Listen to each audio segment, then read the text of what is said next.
Selamat datang bang. Selamat datang. Terima kasih. Ini Proton Imas punya showroom ke? Betul bang, betul bang. Wah, premiumnya. Memang bang.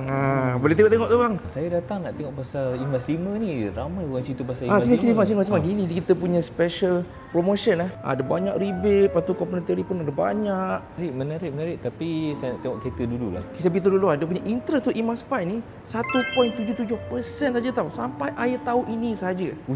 Rendah tau. Better order sekarang ni. Abang, alang-alang tu bang boleh duduk dulu. Boleh. Tempat ni selesa bang. Nak duduk kat mana pun boleh. Ada makanan minum semua boleh ambil kat sini. Abang jemput rumah abang. Antara kita sampai. Macam hotel. Kan. Ini beli kereta ke nak pergi makan? Semua kita bagi bang. Servis paling TikTok kali bang. Bang. Imas 5 dah sampai bang. Jom kita sedar bang. Cepat. Cepatnya kunci ni. Kan memang dia killers bang. Killers kereta ni. Kan. Ada banyak color bang kalau nak. Wow, tapi ni bukan standard Ni bang, ini kalau abang booking hari ni dapat dudu mat ni bang. Range dalam 300.5. Macam saya pakai EV. Hari-hari saya balik saya cucuk. Satu tahun RM300 maintenance. Kalau abang saya pencet bang jadi investment. Ini first time saya bawa Proton Imas 5. Saya lupa pakai tali pinggang. Astagfirullahaladzim. Nak try, dia cakap 0 to 50 in 3 seconds. Jom kita try power kereta ni. Okey, jom bang. Not bad juga. Dia selalunya tengok dekat Facebook orang post gambar dashcam. Betul bang. Kalau abang order atau booking sekarang, kita ada bagi dashcam bang. Ada dashcam? Ada bang. Wow. Tapi kena booking sekarang lah. Ini 70 mi ni. Betul. Premium ni dashcam ni. Macam bang, biasa bang. Okey, ni untuk abang bang. Apa ni?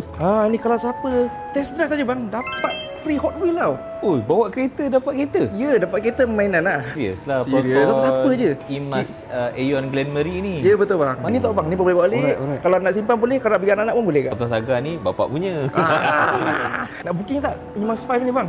Nak. Okey, kalau abang booking sekarang, abang pun berpeluang untuk join kita punya lucky draw tau. Dapat lagi. Lucky draw lagi tau. Antaranya Apple iPhone 17, Sony PS5, lepas tu ada Samsung Galaxy Tab S9, Xiaomi Watch 2 Pro. Tapi sampai 16 November ini saja bang. Sampai Ahad ni je. Bang. Okey, mana saya nak sign? Sini. Ini untuk abang ni duduk mat ni. Ni tadi apa? Ni dashcam tadi. Okey, ni boleh buat boleh bang. Kereta belum dapat, macam-macam dah dapat. Nanti kita akan contact bila dah dapat Imas 5 tu. Bila dapat? Bulan Disember ni bang. Tak sabar ni. Okey. Sabar bang. Kau pun dapat. Bye. Bye.